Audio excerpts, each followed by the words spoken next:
கவிதா பேசுகிறேன். இப்போ நீங்கள் பார்த்துட்டு இருக்கிறது வரகு அரிசி. இந்த வரகு அரிசியை அரை மணி நேரம் ஊற வச்சு 1 டம்ளர் அரிசிக்கு 3 டம்ளர் தண்ணி வச்சு சாப்பாடு மாதிரி செஞ்சு சாப்பிட்லாங்க. அப்படி இல்லைன்னா கஞ்சி, பிரியாணி, உப்புமா இந்த மாதிரி எந்த மாதிரி வேணாலும் சாப்பிட்லாங்க. இதில் ஏராளமான நார்ச்சத்தும் புரதச்சத்தும் இருக்குது. இது மூட்டு வலியை போக்கும், மலச்சிக்கலுக்கு நல்லது, யூரின் ப்ராப்ளம் இருந்தால் அது நல்லாகுங்க, உடல் பருமனை போக்கும். டயட் இருக்கிறவங்களுக்கு இது ரொம்ப நல்ல உணவுங்க.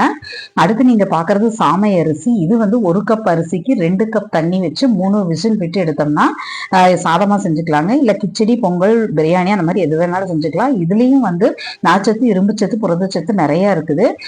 இதயத்துக்கு நல்லது, கெட்ட கொழுப்பை கரைக்கும், உடல் எடையை கம்மி பண்ணுங்க, ரத்தத்துல புதிய சிவப்பணுக்களை உருவாக்கி தரும், ஸ்கின்னுக்கு ரொம்ப ரொம்ப நல்லது. டயட் இருக்கிறவங்க இந்த அரிசி எடுத்துக்கலாம். அடுத்து நீங்க பாக்குறது திணை அரிசி. இதுவும் வந்து அரை மணி நேரம் ஊற வச்சு 1 கப் அரிசிக்கு 2.5 கப் தண்ணி வச்சு சாதமா ஒரு 4 விசில் விட்டு சாதமா செஞ்சு சாப்பிடலாங்க.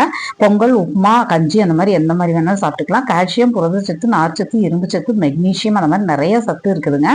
எலும்பு மற்றும் பற்களுக்கு ரொம்ப நல்லது, மலச்சிக்கலை போக்கும், வயிறு, குடல் புண் இருந்தா குணமாகுங்க, நோய் எதிர்ப்பு சக்தி ரொம்ப அதிகமா இருக்குது. அடுத்தது நீங்க பாக்குறது குதிரைவாலி அரிசி. இதுவும் வந்து 15 நிமிஷம் ஊற வச்சு 1 கப் அரிசிக்கு 2 கப் தண்ணி வச்சு 3 விசில் விட்டு எடுக்கலாங்க. கிச்சடி, கஞ்சி, சாதம் அந்த மாதிரி எது வேணாலும் செஞ்சு சாப்பிடலாம். மலச்சிக்கலுக்கு ரொம்ப நல்லது, செரிமானத்துக்கு நல்லது, நோய் எதிர்ப்பு சக்தி அதிகரிக்கும், கண்ணுக்கு ரொம்ப ரொம்ப நல்லதுங்க. டயட் இருக்கிறவங்களுக்கு இது மிகச்சிறந்த உணவு. இது வேணா ஸ்கிரீன்ல தெரிய நம்பருக்கு வாட்ஸ்அப் பண்ணுங்க. ஆரோக்கியமான உணவை தெரிந்தது நலமுடன் வாழுங்க. Bye friends.